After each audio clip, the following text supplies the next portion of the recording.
তো আমি ভাইবা রাখছিলাম অন্য একটা ভিডিও শুট করবো, আই মিন এল ক্লাসিকো নিয়ে একটা প্রেডিকশন ভিডিও বানাবো, বাট বার্সেলোনার এতগুলা নিউজ পাইছি এন্ড আমি অনেক দিন ধরে কোনো নিউজ ভিডিও আপলোড করতেছিলাম না। আই মিন দুইটা ভিডিও শুট করছি কিন্তু আপলোড করি নাই, আমি আইসা ভাই এডিটিং এর খবর নাই, যার কারণে আপলোড করি নাই। তো আজকে অনেকগুলো বার্সেলোনা সেন্ট্রিক নিউজ পাইছি, যার কারণে আজকে নিউজ ভিডিওটা কভার করতেছি এবং কালকে প্রেডিকশন ভিডিও আসবে। সো চলো বেশি কথা না বাড়িয়ে ভিডিও শুরু করি, অ্যানাদার এপিসোড অফ ফুটবল পাড়ার নিউজ, অথবা বলতে পারো বার্সেলোনা নিউজ। সো সর্বপ্রথম নিউজ আসতেছে লামিন ইয়ামালকে নিয়ে। সো লাস্ট ম্যাচে আমরা দেখছিলাম লামিন ইয়ামাল শেষের 20 মিনিটের নামছে, কেননা লামিন ইয়ামাল একটু ইনজুর্ড ছিল, আই মিন তেমন সিরিয়াস কিছু না, বাট হালকা ইনজুর্ড ছিল। এখন লামিন ইয়ামাল ফুললি ফিট, যার কারণে এল ক্লাসিকোতে আমরা লামিন ইয়ামালকে স্টার্ট করতে দেখবো। আই মিন আমাদের যেই আগের যে ফ্রন্ট লাইন ছিল, অ্যাটাকিং ছিল, আমরা সেটাকে পিওরলি দেখতে পাবো নেক্সট এল ক্লাসিকোতে।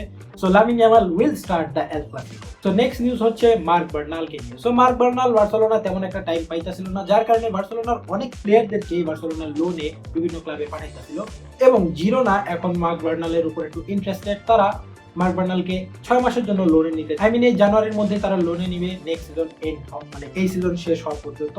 So I think it's a good decision for Barcelona. I mean salary space একটু খালি হবে এবং আমরা যেহেতু নতুন একজন ডিফেন্ডার আনতাছি, যার কারণে আমাদের কিছু হলেও স্যালারি স্পেস দরকার। So it will B a very good decision for Barcelona, also for mark বার্নাল। Video shoot করতে থেকে কি বেশি সাউন্ড আবার মানে কি ভাই? এন্ড যে নিউ প্লেয়ারের কথা বলছিলাম, যে সে আর কেউ না, সে হচ্ছে জাও কানসেলো, আমাদের প্রিভিয়াস একজন ডিফেন্ডার। সে আবারও লোনে বার্সেলোনা আসতেছে এবং তার সাথে ডিল অলরেডি অলমোস্ট সাইন হয়ে গেছে। সে মেডিকেল টেস্ট নেওয়ার কথা ছিল এবং আজকে সে মেডিকেল টেস্ট নিছে, সবগুলো টেস্টে পাস করছে। তো সে বার্সেলোনা অফিসিয়ালি জয়েন করবে 2-1 দিনের মধ্যে। আই মিন হয়তো বা আমরা এল ক্লাসিকো ফাইনালে দেখতে পারবো তাকে, আর না দেখলেও এই পরবর্তী লা লিগা ম্যাচে আমরা তাকে শিওর দিই। নেক্সট নিউজ হচ্ছে বার্সেলোনার র‍্যাশফোর্ডকে নিয়ে। তো র‍্যাশফোর্ড তো এই সিজন লোনে আইছিল এবং বার্সেলোনা আশা করতেছিল তার থেকে যদি ভালো কোনো কিছু দেখে বা তার থেকে ভালো পারফরমেন্স পায় তাহলে তাকে সাইন করা হবে, এবং র‍্যাশফোর্ড তার কথা মতো খুবই দুর্দান্ত পারফরমেন্স দিতেছে। আই মিন অনেকগুলো ম্যাচে বার্সেলোনা যখন একটু স্ট্রাগল করতেছিল, র‍্যাশফোর্ড এসে বার্সেলোনাকে সেই স্ট্রাগল থেকে বাইরে আনছে এবং ভালো ভালো গোলও দিছে, অ্যাসিস্টও দিছে। আই মিন সিজনের শুরুতে তো ভাই মারাত্মক খেলছে, এখন তাকে একটু কম দেখা যাচ্ছে, but Rashford is performing at the top level, যার কারণে বার্সেলোনা তাকে সাইন করায় এখন ইন্টারেস্টেড। বার্সেলোনার কাছে একটা অপশন আছে 30 মিলিয়নে কিনার।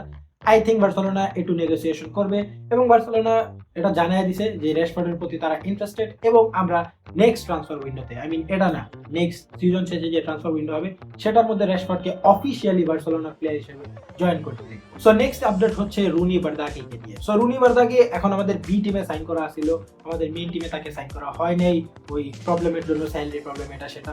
বাট ফাইনালি রুনি বার্দাকি এখন মেইন টিমের সাথে অফিশিয়ালি রেজিস্টার হয়ে গেছে এবং সে তার অফিশিয়াল জার্সি নাম্বার হিসেবে পেয়েছে নাম্বার 19, যেটা কিনা লামিন ইয়ামাল পড়তো, লিওনেল মেসি পড়তো এবং রুনি বার্দাকিও সেম পজিশনেও খেলে। সো হ্যাঁ, বার্সেলোনার জন্য আরো একটা ভালো জিনিস, কারণ রুনি বার্দাকি লাস্ট কয়েক ম্যাচে যেরকম পারফরমেন্স করতেছে, লাস্ট কয়েক ম্যাচ সে যেই ম্যাচে চান্স পাইতেছে দুর্দান্ত খেলতেছে, সেটা নাম্বার 10 হোক বা রাইট উইং হোক, দোনো জায়গায় ভালো পারফর্ম করতেছে। সো আমরা একটা ভালো বেঞ্চ অপশন পাইছি, তো আবার খুবই কম মিলে, মাত্র 2.5 মিলিয়নে আমরা একটা বেঞ্চ অপশন পাইছি, তো আবার এত টপ পারফর্মিং একটা প্লেয়ার, যেটা কিনা আনইমাজিনেবল। নেক্সট আপডেট হচ্ছে টি স্টেগেনকে নিয়ে। তো টি স্টেগেন তো বার্সেলোনা স্কোয়াড ছাইরা স্পেনে চলে গেছিল ইনজুরির কারণে, বাট সে এখন ইনজুরি মুক্ত হয়ে গেছে এবং আবার ফিরে আসতেছে। আসলেও লাভ নেই ভাই, জোয়ান গার্সিয়ার জায়গায় সে রিপ্লেস করতে পারবে না। সো তাকে নতুন কোন একটা ক্লাব দেখতে হবে এবং সেই অপশনটাই ভালো দেখছে, কেননা মার্ক বার্নাল শুধু জিরোনাতে যাবে এরকম না, টি স্টেগেনকে নিয়েও জিরোনা একটু ইন্টারেস্টেড আছে। সো টি স্টেগেন হয়তো একটা পার্মানেন্ট ডিল অথবা লোন ডিলে জিরোনাতে জয়েন করতে পারে। এন্ড যেহেতু সে ইনজুরি থেকে আইসা পড়ছে, তো আমরা আশা করবো জানুয়ারিতেই সে অ্যাজ এ লোন ডিল হিসাবে জিরোনাতে জয়েন করতে পারে উইথ মার্ক বার্নাল। নেক্সট আপডেট হচ্ছে ক্রিস্টেনসেনকে নিয়ে। সো ক্রিস্টেনসেন ভাই বার্সেলোনার জন্য একটা ইনজুরি প্লেয়ার হয়ে গেছে, যখনই আসে 2-1 ম্যাচ খেলে ইনজুরিতে চলে যায় এবং বার্সেলোনার সাথে তার কন্ট্রাক্টটা অলমোস্ট শেষ হয়ে গেছিল এই সিজনে, but Barcelona was interested to sign him again. তো তাকে আরো একটা চান্স দেওয়া হয়েছে, তার সাথে বার্সেলোনা 1 বছরের আরো একটা কন্ট্রাক্ট সাইন করবে। 1 বছর যদি ক্রিস্টেনসেন ভালো কিছু করতে পারে তাহলে সে বার্সেলোনা আরো একটা লং ডিল পাবে, অথবা ভাই নেক্সট ট্রান্সফার উইন্ডোতে ক্রিস্টেনসেনকে টাটা বাই বাই করতে হবে। এবং আজকের ভিডিও লাস্ট আপডেট হচ্ছে বার্সেলোনা ট্রেনিং কে নিয়ে। সো বার্সেলোনা যেহেতু সৌদিতে খেলতেছে এন্ড সৌদির হিট স্পেনের হিট দুইটার মধ্যে আকাশ জমিন তফাৎ, লাইক এইসব জায়গার হিট টেম্পারেচারটা একটু বেশি থাকে, এটা শীতকাল হোক বা গ্রীষ্মকাল হলে তো ভাই অবস্থা টাইট হয়ে গেছে ওইসব প্লেয়ারদের।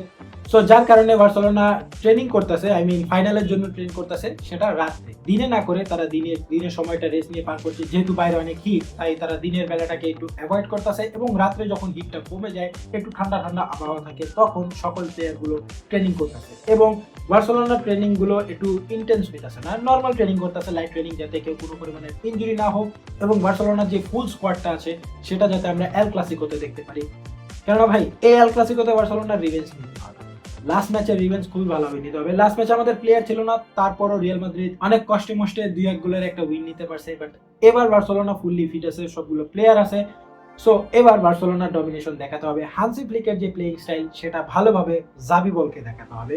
So I am very excited for El Clasico, এবং এল ক্লাসিকো নিয়ে প্রেডিকশন ভিডিও খুব শীঘ্রই আসতে যাচ্ছে, আই মিন আগামীকাল এসে পড়বে। সো সেই ভিডিও দেখতে চাইলে অবশ্যই চ্যানেলটাকে সাবস্ক্রাইব করে বেল আইকন প্রেস করে দাও, যাতে ভিডিওর নোটিফিকেশন পেয়ে যাও। দেখা হচ্ছে তোমাদের সাথে নেক্সট ভিডিওতে। ততক্ষণ পর্যন্ত এই ভিডিওটাকে লাইক করে দাও, কমেন্ট করে জানাতে পারো এল ক্লাসিকো নিয়ে তোমার মতামত।